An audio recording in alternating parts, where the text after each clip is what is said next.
Father Simon and the presiding posse of proficient pundits. Well done. It's new. Tick. After many years of much hilarity about this incident among his close friends over a glass or two, I feel it's high time for my husband, Patrick, to seek forgiveness from a wider, more objective audience. The tale goes back to 1976 and unfolds in a Catholic church in Teesside. Let's call it St. Jackie's. At the time, Patrick was a 13-year-old altar boy, and one of his important roles involved calmly setting up a bewildering array of sacred objects in advance of the service in order to enable the priest to orchestrate seamlessly Mass without a hitch. So that's what Patrick had to do.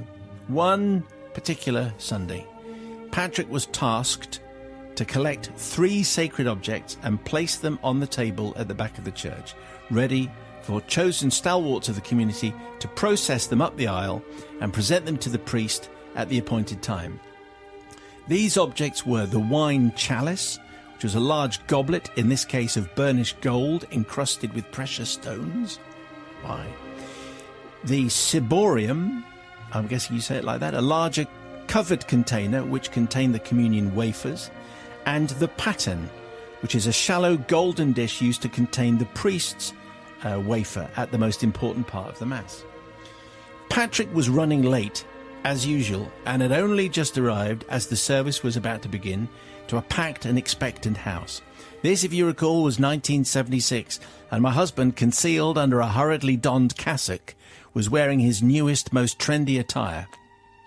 Ben Sherman checked shirt, Levi's stay-pressed trousers, and, worn most proudly of all, new black leather brogues. These shoes gave him particular pleasure, festooned as they were. I'm about to get a cultural reference which I don't think has ever been referred to in any confession. Okay. Festooned as they were from toe to heel with the must-have accessories of the day, Blakey's segs, which were protective metal pieces which went on the soles of the shoes. Did you have Blakey's? No, I didn't know. This was the coolest thing. Did you have them, Bobby? I did, yeah. So you can tap dance. You put a Blakey on the front, you put a Blakey on the back, and you clicked as you went down. Yes. And it said, "I'm significant and I'm important."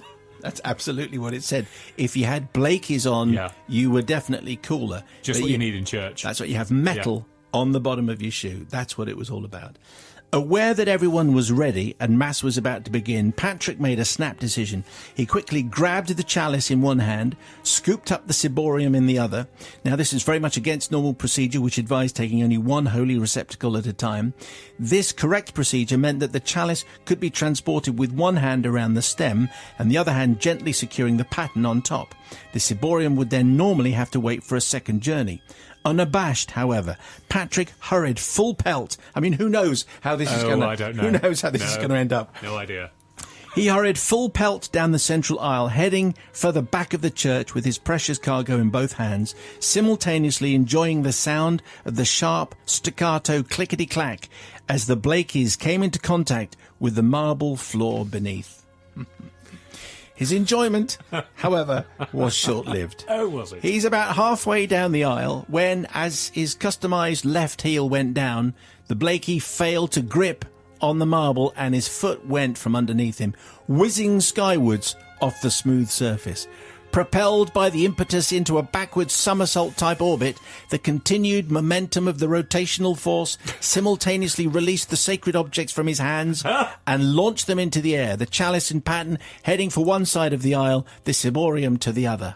Everything now appeared to happen in slow motion. As Patrick plummeted backwards to meet the marble, he recalls seeing the usually secure fitting lid of the ciborium popping off like a cork, and a myriad little wafers fluttering down like oversized snowflakes onto the upturned faces of the stunned congregation. On the other side, with a deafeningly sonorous clanging, the chalice and paten hit the floor with considerable force, scattering gems among the tightly packed feet.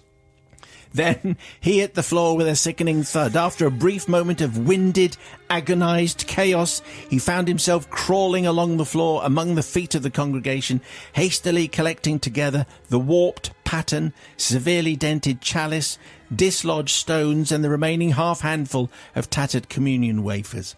Even in this most desperate of moments, badly bruised and mortified with embarrassment, Patrick thought he detected a surreptitious shuffling of feet as the less scrupulous members of the flock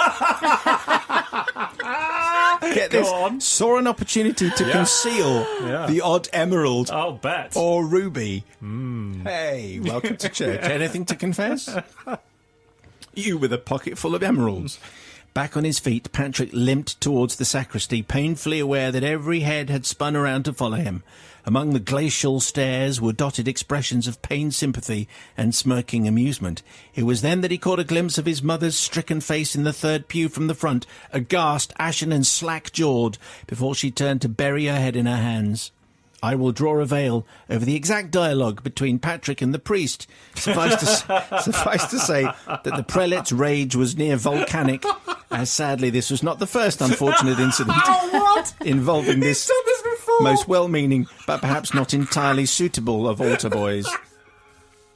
On behalf of my husband, I seek forgiveness not from the congregation, who I'm very sure thoroughly enjoyed the spectacle that must have provided them with a great story for their neighbours and the lads down the pub, nor from the priest, who perhaps should have paid a little more attention to the age and aptitude of the altar boys performing tasks of such importance, but from Patrick's mother, who went to church that morning expecting a little quiet contemplation and prayer in the company of friends, but ended up rocked to the foundations by her son's procedural disaster of near-biblical proportions.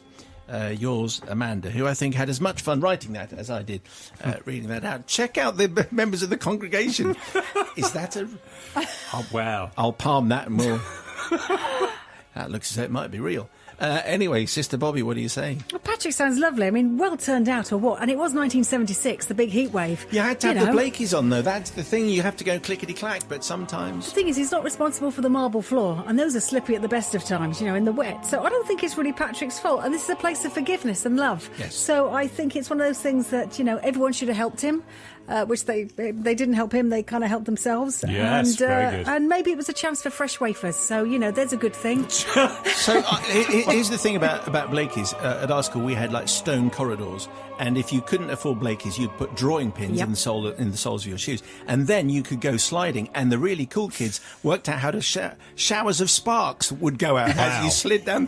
How did these die out? But don't try any of that at home, by the way. So I'm going to forgive. Are you going to forgive? You're going to forgive, yeah. Brother Matthew. Well, yes, I'm going to forgive as well. Two reasons. One, I'm no theologian, but I don't think the stuff that they're bringing up is sacred until it's actually got to the altar. So, So it's not blessed. So it's not. It's perfectly fine. And also, who's making this decision? We're going to give it to Patrick. We're going to make Patrick do this thing that's really important. What, the bloke who's got the Blakeys that's always late and that's going to be slipping up everywhere? And oh, by the way, he's done it before. Yeah, him. Let's make sure we give that really important job to him and make sure he's carrying the one with all the emeralds whilst he's doing it. So it's not Patrick's fault at all. So definitely forgiven.